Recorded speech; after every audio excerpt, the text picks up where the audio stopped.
Welcome to the Athlete Insights Podcast, hosted by Yash Pad Day, a podcast focused on letting athletes tell their journeys in their sport. This podcast is presented by Boxed Water. Boxed water is better.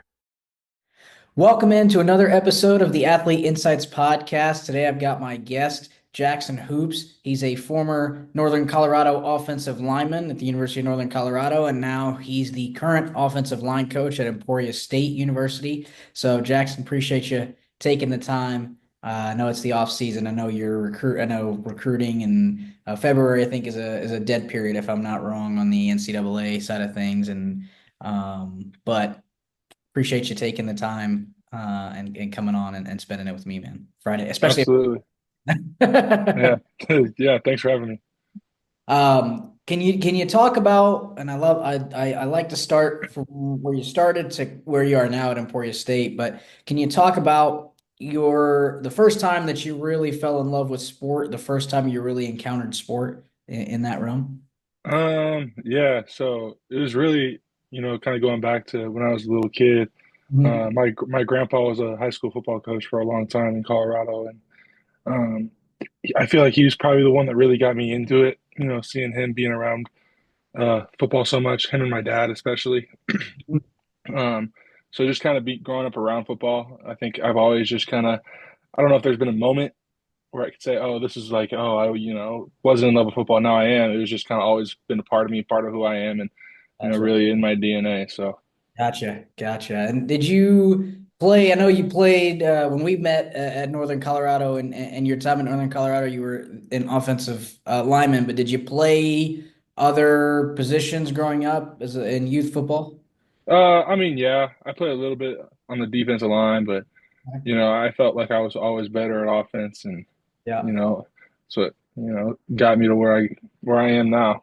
Yeah. And any core memory or one thing from your youth sport career that really stands out? One game, maybe one tackle or sack defensively. You said you're playing defensive line. Is there one Yeah, I one mean, moment that growing stands up, out? I was always on really successful uh, football teams. Huh? Like I think every single year I played youth football, I think we ended up winning our league championship. Gotcha. Like I think I lost two games before I got to high school. Oh wow. So just kind of being around that success, it's hard to match. Yeah. Kind of hard to match that. For sure. And you brought up high school there, and that's what I really want to get into next. And can you talk about, you said you'd only lost twice before you got to high school. Can you talk about your high school football experience, what that was like? What some lessons that you took away from high school football? Absolutely. So being high school football, being so early, kind of in your high school, like your high school career, and Mhm. it's the first before you start actual classes, you're already doing stuff for football. So a Mhm. lot of the freshmen, you start on the freshman team, and Yeah. whatever, and Yeah. then so did that for the first year. Second year, I was fortunate enough to start varsity as a sophomore, which isn't very common, especially on the offensive line, being at such a big developmental Mhm. position. Mhm. Um, and we were good. We weren't like world beaters my first couple years in high school.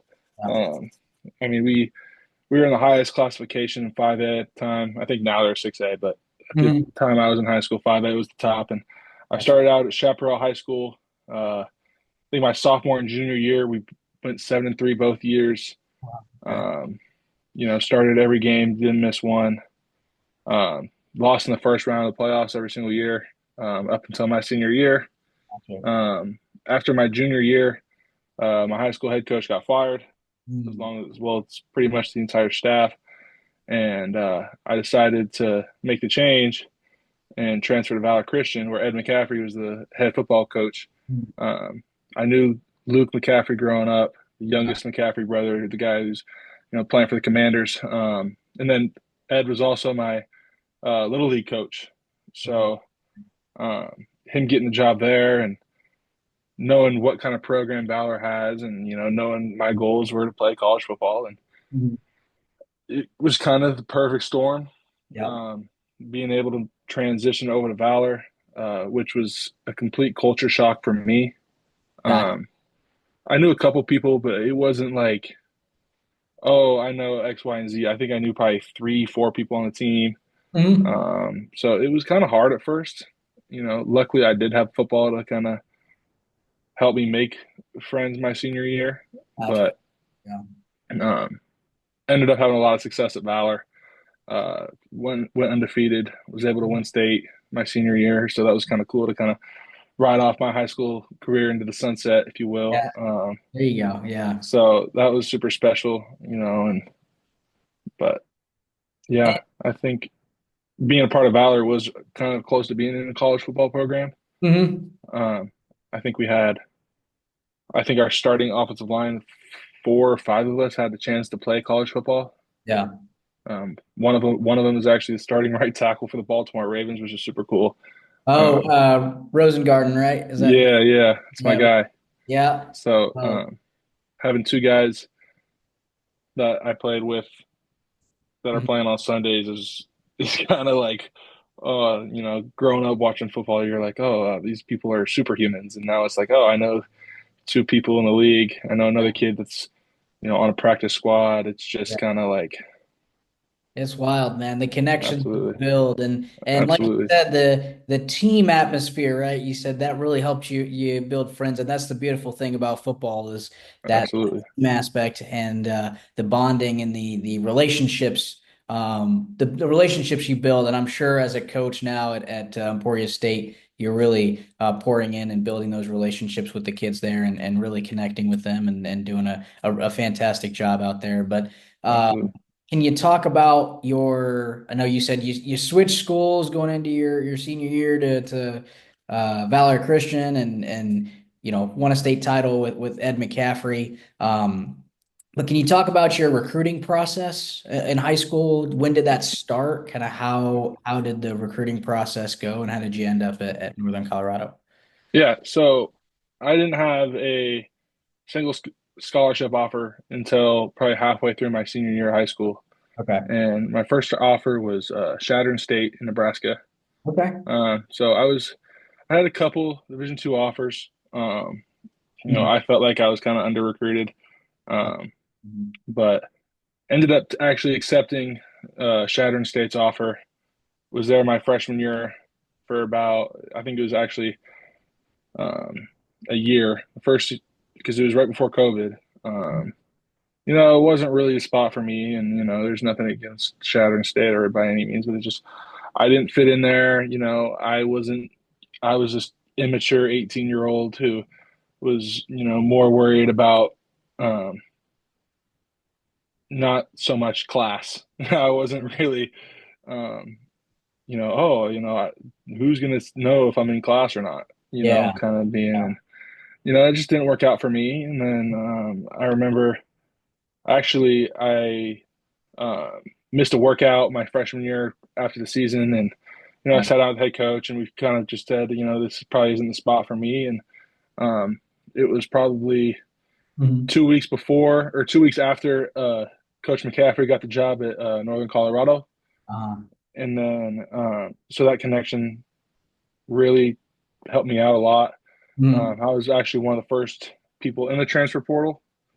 Uh, Nobody really knew what was going on, what the yeah. rules were, how many years of eligibility I would have left. Yeah. Uh, and Northern Colorado, at the time they didn't have a scholarship for me.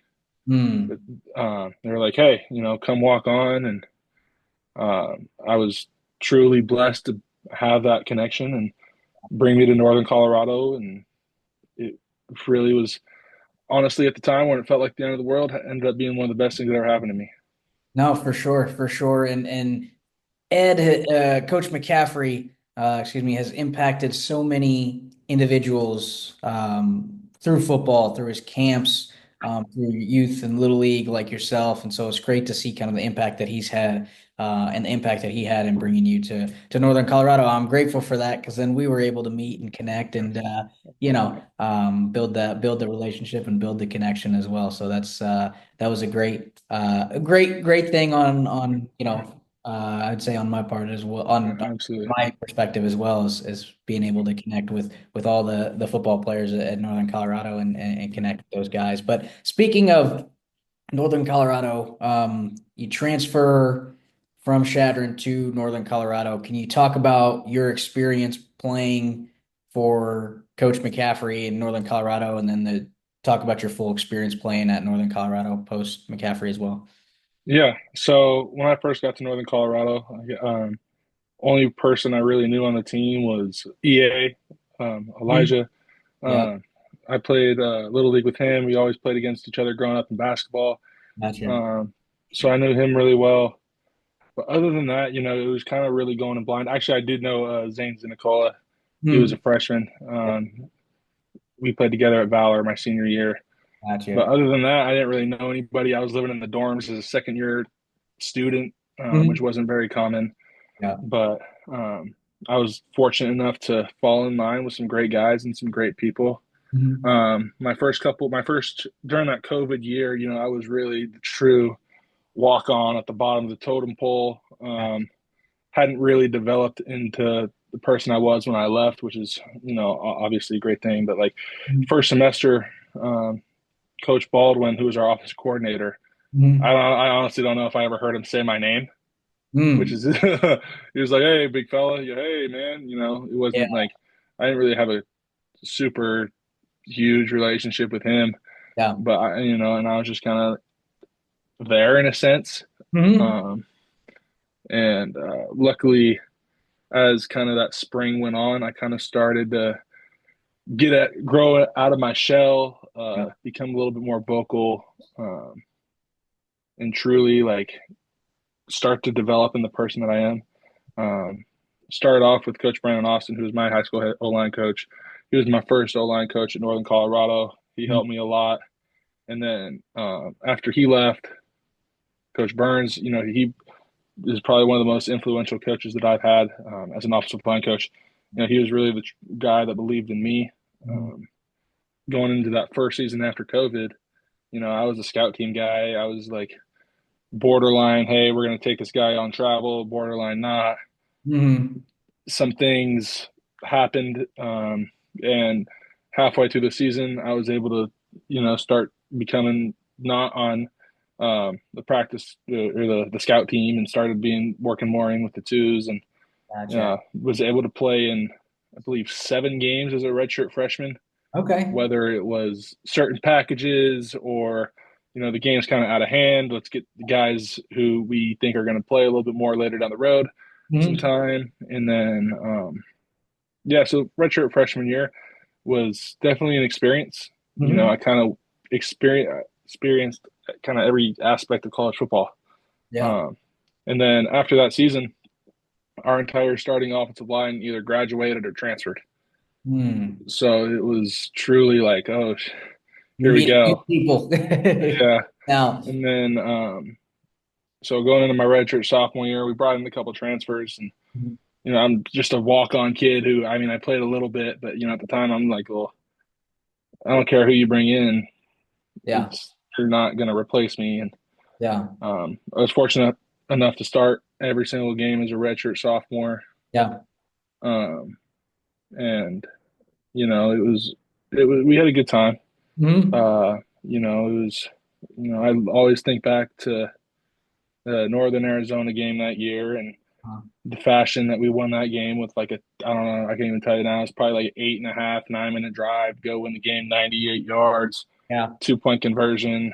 yeah. Um, Defense got a stop at the end. Um, did I know that was going to be my last ever collegiate college career win as a player? No. But, it was definitely one that was kind of always going to be ingrained in me. Yeah, One of my favorite wins, if not my most favorite win of all time as a player. And sure. then going to my junior year, obviously, we brought in a new staff. Yeah, Um, and, as the walk on kid, I was kind of terrified. Like, yeah, yeah, I had just played, but I'm also a walk on. Like, I don't have any scholarship money. Like, yeah. McCaffrey, who I was super close with, it was actually kind of crazy. The day they all got fired, they were going to put me on scholarship. So I was freaking out. Like, I'm like, what am I going to do? Sure. Like, if I got to prove myself again, I have film. Is it worth looking into the transfer portal? Whatever, Mm. whatever, whatever. Yeah. Um, and then while we were in between, staff's administration was able to put me on some scholarship money, which really helped me out. But Yeah. so truly grateful for that. And then the last year, it was tough. That 2022 season, 2022, 2023, 2023. Yeah. Yeah. 2023, it was tough. Yeah. Um, going to work every single day and not getting the results that we were wanting on the field was tough.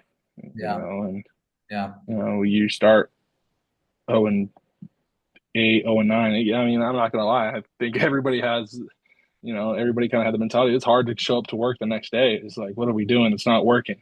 Yeah. It's okay. Like, and I just felt like we weren't changing enough to be able to put ourselves in better situations. I mean, yeah, we should have won a couple games, Mhm. but the ball didn't bounce our way, and Yeah. it just kind of felt like we were cursed a little bit at some points. But Yeah. um, I do kind of look back on that year as my favorite year outside of football, Mm. uh, which is kind of crazy to think about. You're not winning a lot of games, but you're having the most fun at the same time. Yeah. But the relationships that I built that year, were kind of more than just the guys that I was living with. Yeah. Um, I really became more of like a kind of reached out to other position groups, which was fun. We had a bunch of guys who were playing poker almost every night during the winter conditioning, and that was probably, one of the highlights when I look back on my college career. That was truly one of the best times. So, Yeah.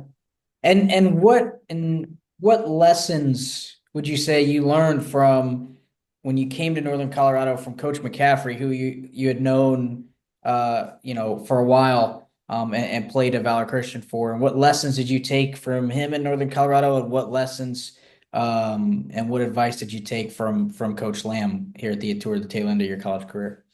yeah, I mean, with Coach McCaffrey, I know he gets a bad rep when I couldn't tell you. I mean, some of the stories that I see are absolute complete BS. Like, Yeah. people who weren't in the building every Mm. single day or telling these stories, and it's just not Yeah, not true, for which sure. is kind of crazy to me. But no, I thought he got a bad rep, but he's somebody that I've known my entire life. I went to his youth camps when I was growing up, Yeah. played for him in little league, played for him in high school, Yeah. played for him in college. So he's definitely somebody that I always look up to. I still have a relationship with him. I talk to him.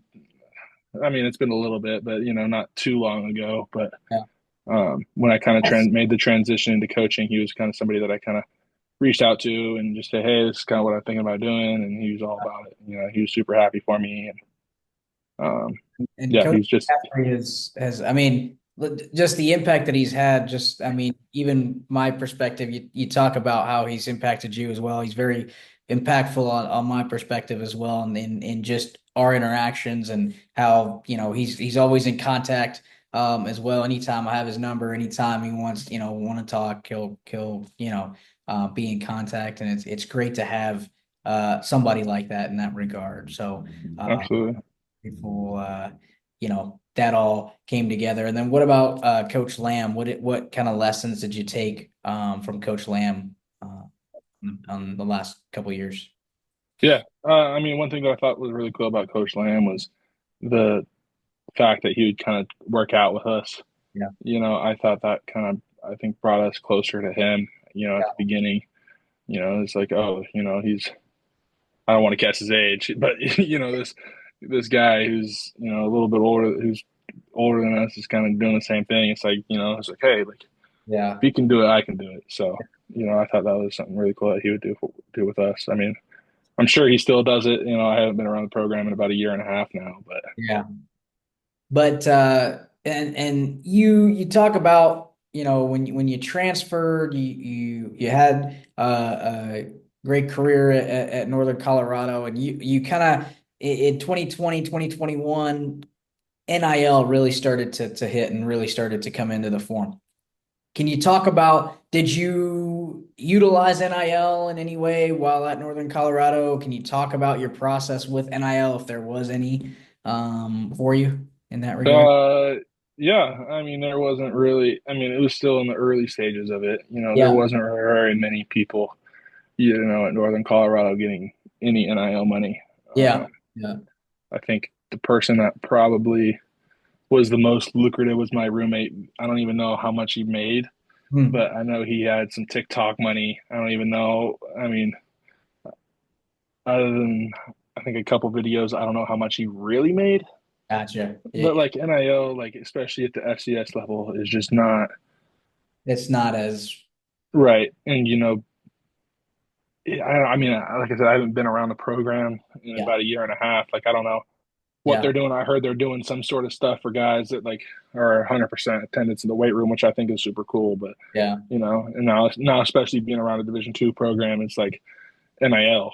We don't got that. I Yeah. mean, No, but but it's interesting to kind of think about, or just wanted to kind of get your perspective. But no, I mean, NIL it's changing the way we think about college football, and and Colorado just passed a bill, or it's in the Colorado State Senate to get NIL into high schools, which is wild to me. Like high school kids being able to monetize. There's already certain states, I think Maryland and other states have already that's started insane. implementing that.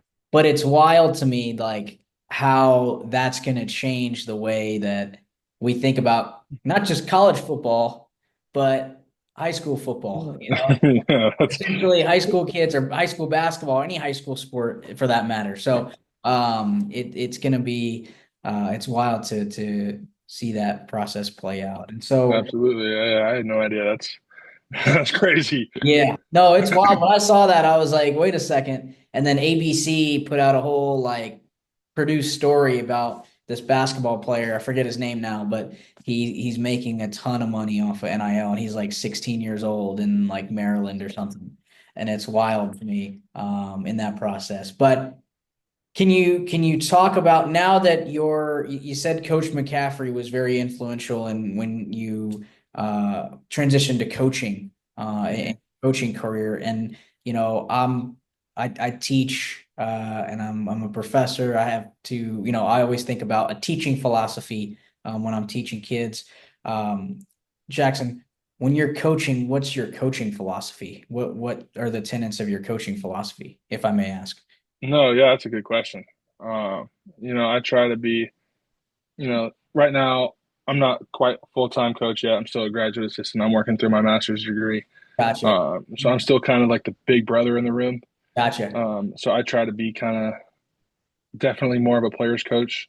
Mhm. Um, Guys will kind of open up a little bit more towards me Mm. than they will some of the older coaches just because I'm a little bit more relatable. I've been in their shoes a lot more recently. I know what they're kind of going through a little bit more with, you know, the Yeah. online school, the Mm. different, kind of college life now than what it was, 15, 20 years ago. Yeah. But, just kind of being there for your players and, kind of, like I said, being kind of big brother, Yeah. being kind of more mentor than actually going to be the guy that's in your face and, what I'm saying? Like just Yeah. kind of Yeah. Yelling in that your kind of face. aspect of it. Yeah. No, for sure.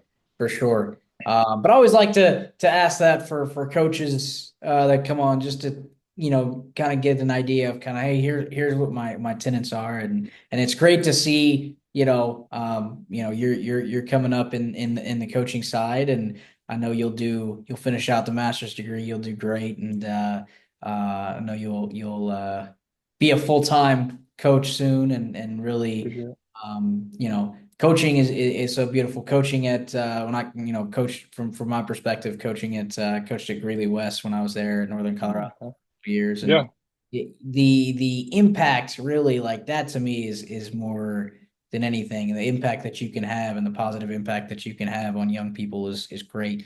And that's and that's a great vehicle to do that and positively impact your players. And it's great to see you doing that at Emporia State. And so before we wrap up podcast, always like to ask two questions. Number one, what's the best piece of advice in your football career, in your life? Jackson, what's the best piece of advice that you've gotten could be from me? Hmm.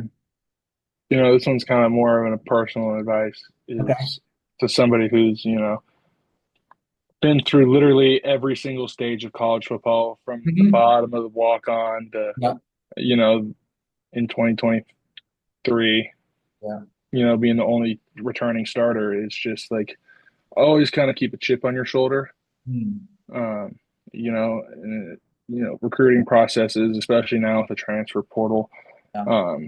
Guys are trying to always, coaches are trying to put food on their table and they're trying to make their position group the best as possible. So, Yeah. always kind of keep that mentality of just, you're not going to replace me. I'm going to be the hardest worker in the room. Yeah. Um, that would be probably the best piece of advice I could give. Just, no matter what, where you are, whether you're a 5-star recruit Yeah. or, you're a walk on at wherever school, it's just don't let anybody tell you you're not good enough, Yeah. because I'm sure when I was making my transition to Northern Colorado, there's people at Chadron State like, this guy's never going to make it. He's never going to be anything there. He's never going to play. And, Yeah. 29 games later. You're So, starting first, yeah. you're So, playing and then it's time. just, yeah. And always bet on yourself. Yeah, bro, it's great advice, right? Always bet on yourself. Always believe in yourself, right? In that way, Mm-hmm.